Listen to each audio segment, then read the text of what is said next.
Hello everyone, welcome back to my YouTube channel, and in today's video I'm going to share 5 things that I do to take care of my mental and emotional wellness. If you are an adult above the age of 18, it is your responsibility to take care of your mental and emotional wellness. There is a wonderful acronym that the author Elizabeth Gilbert is talking about, and that is called as LAVA. So L stands for love, A stands for approval, V stands for validation, and another A stands for appreciation. Now, all of us need healthy doses of lava. But what happens is some of us, we learned to always extract and outsource it, and we are never able to create our own lava in our world. So what happens is that we are somebody who become overgivers to people. So what do we do is that we give a lot of care and love and saying that this is what my role is, my responsibility is, or this is how much I am a good person, so I need to give. And when we don't get it back, in the same language that we want to, or in the same ways that we want to, we can end up feeling very, very resentful from people. So if we want to build a strong foundation of who we are as a person and what really our self-worth is, it is non-negotiable. You cannot negotiate your self-worth with anything else in the world, right? I have made so many videos about it. So when you learn to take care of your emotional and mental health, you need very little lava from other people. It's almost in a very healthy amounts.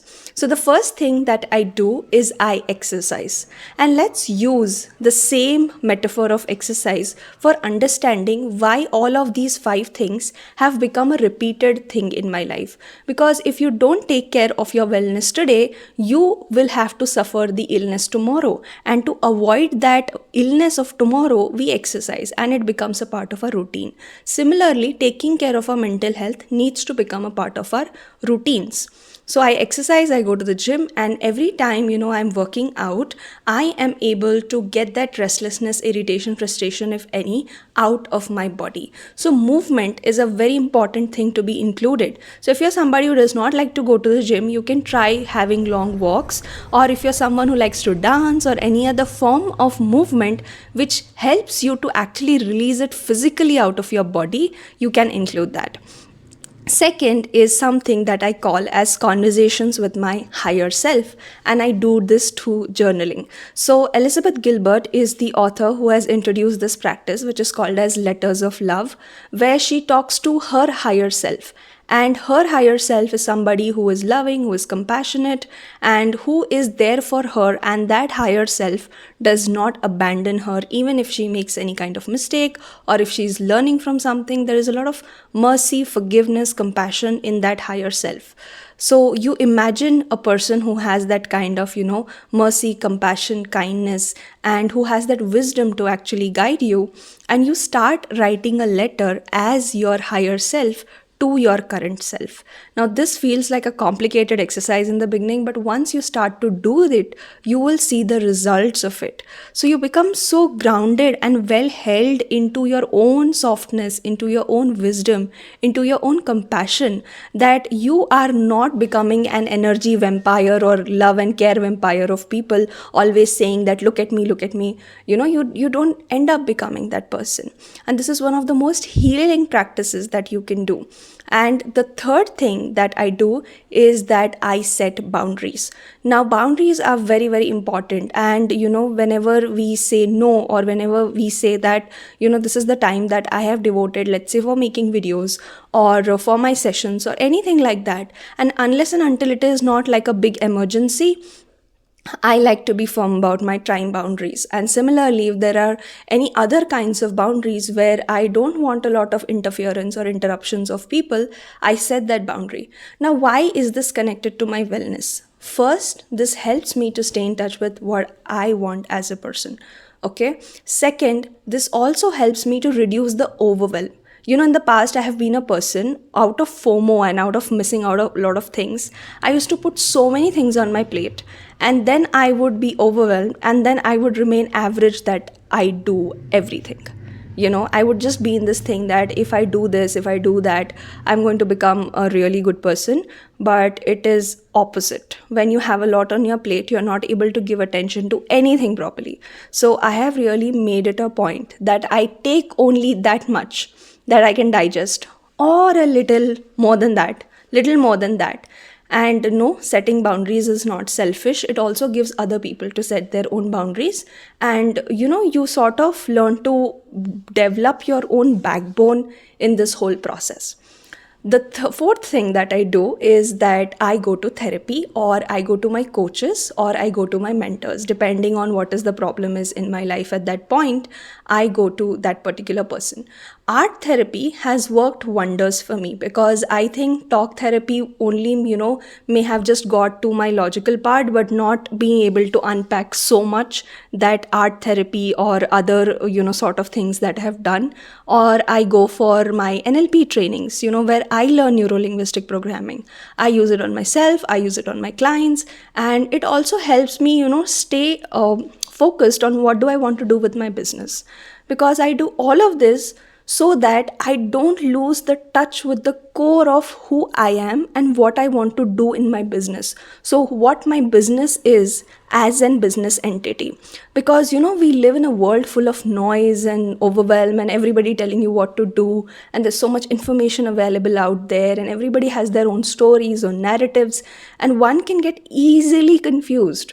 Okay, so sometimes it's not that you are a confused person or you are the indecisive one, but maybe we are in an environment where we think that everybody else knows better than us, or it is made to feel that way to you, that everybody else just knows what's better. And that in that space you can end up losing your grip of what is really happening, and you will start playing the character in the story. Okay, so majority of my clients also who come to me, they are like, I want to go on this trip, I want to start that kind of business, I want to do that kind of career. And they're very clear about what they want. They go back, they hear a lot of opinions, and they're like, do I really want to do that? And then they get disconnected, and we have to do few sessions to actually keep them connected to what they really want. And it's shocking that if you have stayed in this place where to get safety or love from other people you had to constantly abandon yourself. It's not a one day practice to get back in connection with yourself. It takes a lot of work, and I can really understand what kind of pain that must be, to constantly abandon yourself and your happiness and your desires. It's not a very easy place to be in. And if you have to be in therapy, or if you have to work with a coach, or if you have to work with a healer, whatever works for you, even for a longer period of time, it's absolutely okay. We are told in our 20s that ye sort kar lo, wo sort kar lo, but apne aap ko sort kaise karte hai? Who will tell you that? So for that, professionals work the best. You'll take financial advice only from a financial expert, right? You will take it from somebody who has done very good in their financial space by themselves. So similarly, when you go to an expert and they have some kind of training, some kind of professional training done to them, and they themselves live a life of authenticity, integrity, that they are the right person to work with. And the fifth thing that I do is that I love upgrading my knowledge and my wisdom. So I study some spiritual scriptures, and for me always the videos have worked more than the actual scripture, because sometimes in Sanskrit they are written and we are not able to decode it properly. So I recommend two resources. One are the lectures by the New York Society of Vedanta. They have Mandukya Upanishad and many other Upanishads explained really well. And second are the Ashtavakra Gita explained by Sandeep Maheshwari. I have also studied it from other sources, but these two are very reliable sources. The third one that I am recently liking is the Gita, what is it called? I think Gita Satra by Acharya Prashant. I'm not remembering the word exactly, but I have recently got the access to their program, and they explain things very, very nicely. Sometimes Acharya Prashant can come as really blunt and a strict teacher, but there's a lot of compassion behind what he's trying to, teach. So just take that lesson. It's going to upgrade your mind at a different level and help you see the world the way it is, the combination of all three.